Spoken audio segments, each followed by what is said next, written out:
Season 1 को हामी सम्पूर्ण तयारीहरू पुरा गरेर प्रतियोगिताभन्दा अगाडि प्रतियोगिताको तयारीको बिचमै यहाँहरूको माझमा उपस्थित भएका छौँ। एन्फाको पार्टमा, नेपाल स्पोर्ट्स एन्ड युथ म्यानेजमेन्टको पार्टमा र अब क्याम्पहरू स्टार्ट भइसकेको छ सबै टिमको। र मुख्य गरी एक दुईवटा हामीले भन्नुपर्ने जानकारी गराउनुपर्ने कुराहरू बाँकी रहेका थिए, त्यो यहाँहरू माझमा जानकारी गराउन गइरहेका छौँ र त्यसपछि फ्लोर ओपन गरेर यहाँहरूको प्रश्न नै हामी लिनेछौँ।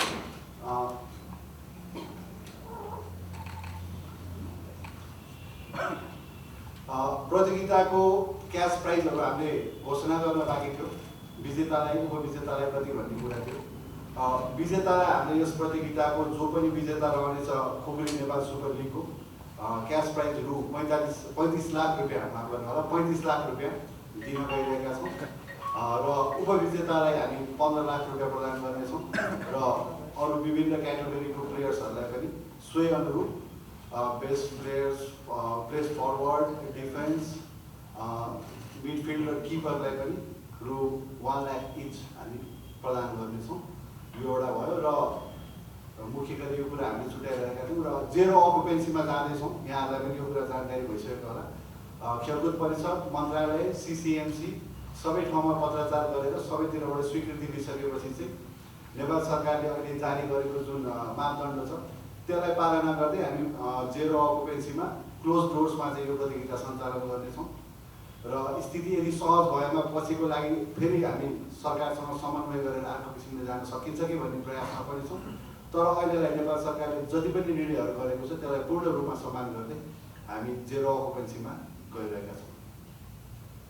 यो हाम्रो पार्टबाट भयो र यदि अब यहाँहरूबाट रहेका प्रश्नहरू लिनेछौँ र मैले अलिक सरी माफ गर्नु होला, यहाँ हामी स्टेजमा जतिजना छौँ इन्ट्रोडक्सन गर्न बिर्सेछ, हामी तयारीकै आइपुगेका छौँ।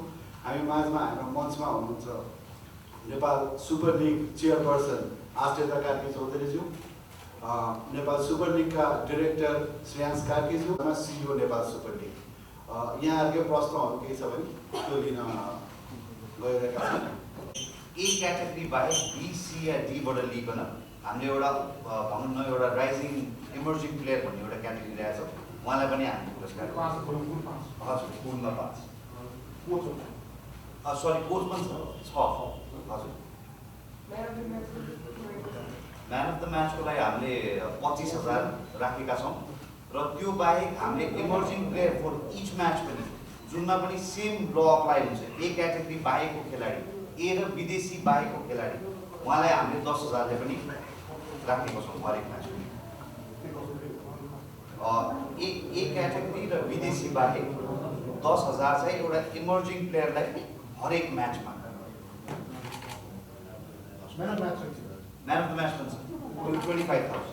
म्यान अफ द म्याच 25,000 दिने भएमा हरेक म्याचको बेस्ट प्लेयरलाई।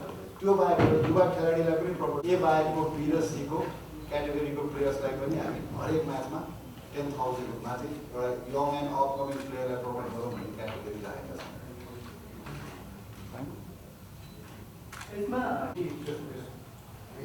पहिले हेड टु हेड हो, हेड टु हेड पछि गोल डिफरेन्समा लगेको छ। एउटा डिभिजन छ है, यो चाहिँ भनौँ न एन्फाकै टेक्निकल कमिटीले एउटा सेटअप गरेको छ। सो त्यसमा पनि हामीले आज एउटा टिम्सहरूलाई पनि सबै ब्रिफिङ गरिसकेका छौँ र यो सबै प्रिकसन्स लिएपछि हाम्रो लिगमा यस्तो कुनै एउटा अवस्था नआउला भन्ने जे प्रिकसन लिन सकिन्छ त्यो सबैको बारेमा साथै टिमको आज कोच क्याप्टेनहरूलाई सबै जानकारी गराइसकेको छ। एन्फाले हेर्दैछ, एन्फाको डिआइजी पूर्व डिआइजी सुदीप आचार्यज्यू हुनुहुन्छ, उहाँले पनि यसको लिड गरेर यसको इन्टिग्रिटीको डिपार्टमेन्ट हाम्रो प्रतियोगिताको एनएसएफ फर्म पनि सबै खेलाडीहरूबाट कोचेस म्यानेजर सबैबाट लिइसकेर चाहिँ हामी त्यो कुराहरूलाई चाहिँ राम्रोसँग सुपरभिजन गर्दैछौँ।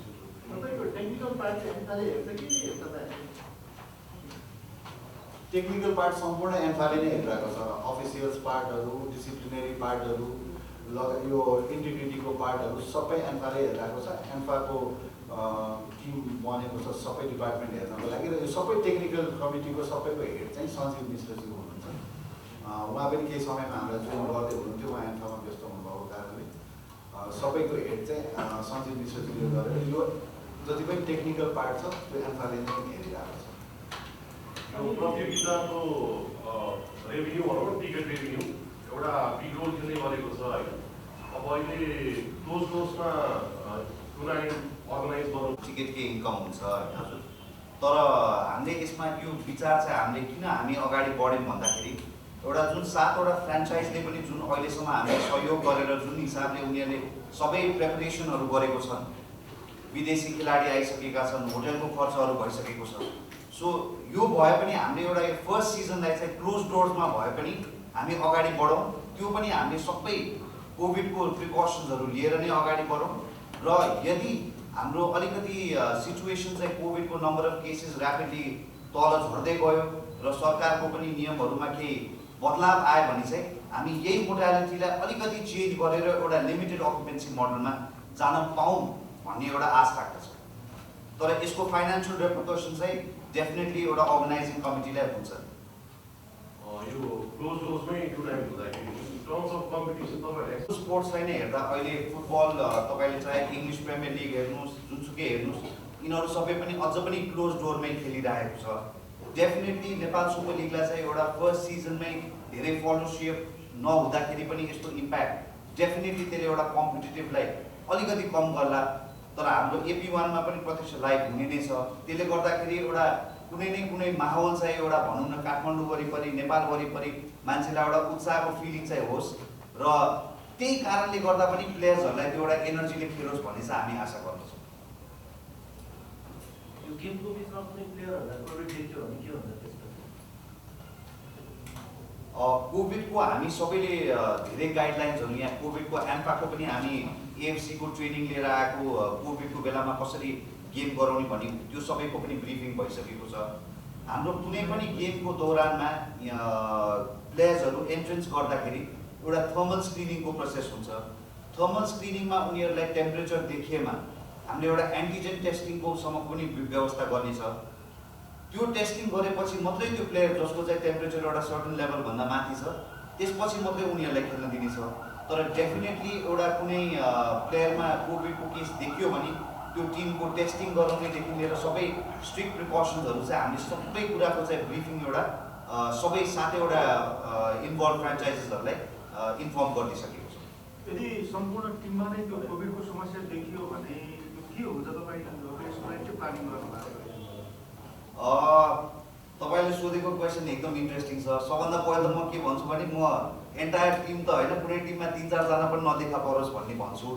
तर हामीहरू सबै एउटा यो जतिजना इन्भल्भ छौँ, from ANFA technical committee, Nepal super league organizing committee to the 7 franchises, हामी सबैको बिचमा एउटा के सहमति भएको छ भने यदि भोलि कुनै एउटा टिमलाई कोभिडले गर्दाखेरि सर्टन हाई नम्बर अफ प्लेयर्समा कुनै कोभिड टेस्ट देख्यो भने उहाँहरूलाई रिप्लेसमेन्ट पोलिसीमा हामीले एउटा सर्टन लेभल अफ फ्लेक्सिबिलिटी देखाउनेछौँ so that they can get the replacement. हाम्रो जस्तो B र C क्याटेगोरीमा अनसोल्ड प्लेयर्सहरू छन्, सो उहाँहरूले टिमभित्र लिन मिल्ने छ।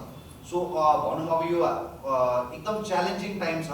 जस्तो तपाईँहरूले चाहे IPL हेर्नुहोस्, IPLमा पनि कुनै प्लेयर लामो अवधिसम्म बाहिर हुँदाखेरि उनीहरूलाई पनि रिप्लेसमेन्ट दिनै रहेको छ होइन। सो यो च्यालेन्जिङ टाइममा चाहिँ हामीले इन केस त्यस्तो कुनै प्रब्लम परिहाल्यो भने हामीले यसमा एउटा certain level of flexibility along with keeping in mind the fair play, कुनै पनि अनफेयर प्र्याक्टिस गरिकन होइन तर फेयर प्र्याक्टिस गरिकन चाहिँ हामीले एउटा टिमलाई रिप्लेसमेन्ट लिन दिने पोसिबिलिटी राखेका छौँ। मेरो एउटा एडिसनल प्रश्न चाहिँ छ होइन, जस्तो तपाईँहरूले आज पुरस्कार बापतको 35 लाख 15 लाख रुपियाँ सार्वजनिक गर्नुभएको छ होइन। जस्तो यो बाहेक जस्तो यो फ्रेन्चाइजको टिमले तपाईँहरूको यो बिजनेस मोडालिटीमा त्यो फ्रेन्चाइजको टिमले अरू के चिज पाउँछ होइन? मेरो एउटा प्रश्न त्यो छ। र दोस्रो प्रश्न के छ भनेपछि तपाईँहरूले एन्फासँग एग्रिमेन्ट गर्ने बेलामा एट लास्ट चाहिँ तपाईँहरूले चाहिँ अलिकति रेभेन्यू सेयरिङको विषयमा चाहिँ हामी एउटा पोइन्टमा पुग्छौँ भन्नुभएको थियो होइन।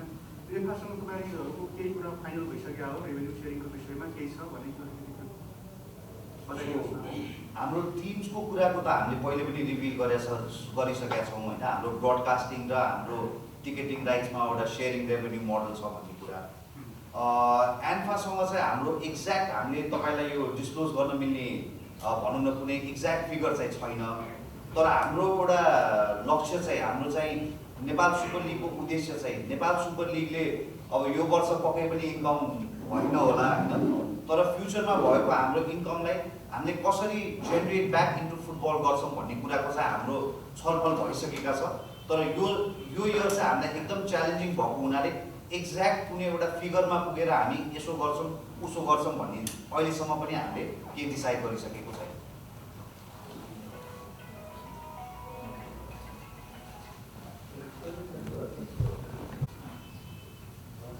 गेस्टको मन्त्री स्तर प्रधानमन्त्री स्तरमा वा त्योभन्दा माथिल्लो स्तरमा पनि हामीले पहल गरेको, तर कोभिडको कारणले गर्दाखेरि चाहिँ एउटा क्ल्यारिटी आइसकेको छैन।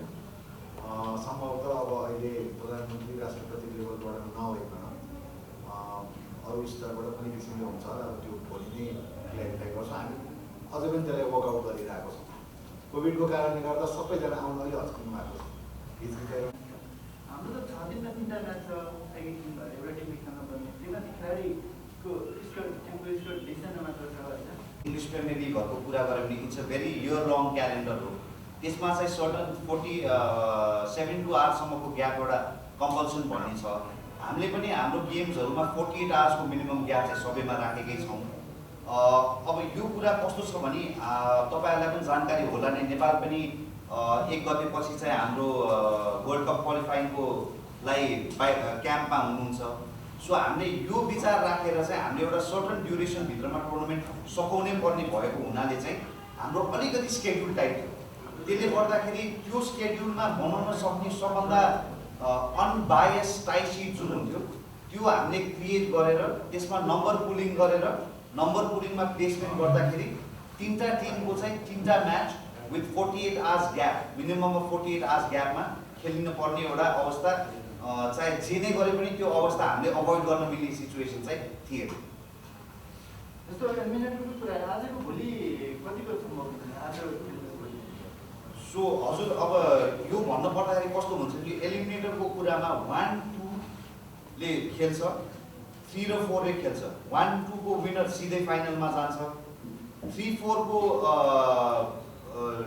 विनरले 1-2 को लुजरसँग खेलेर अनि फाइनल हुनेछ। सो यो भने डेफिनेटली तपाईँले भन्दाखेरि रेस्टको हिसाबले बायस भयो, तर यो एडभान्टेज चाहिँ it is for the team that is coming first र सेकेन्ड। सो यसलाई फेयर प्ले प्र्याक्टिसमा चाहिँ भन्नु चाहे हामीले आइपिएलमा कुरा गरौँ अथवा अरू कुनै लिगमा कुरो गरौँ, यो तपाईँको पोजिसनिङको हिसाबमा आफूले पाएको प्रायोरिटी हो रादर देन बायस। हजुर, extra time then penalty shoot. सुरु गर्न जाँदैछौँ। मेरो मिडियालाई पनि एकदम सबै सेफ्टी प्रोटोकल्सहरू सबै फलो गर्ने भन्ने एउटा अनुरोध छ। Thank you very much.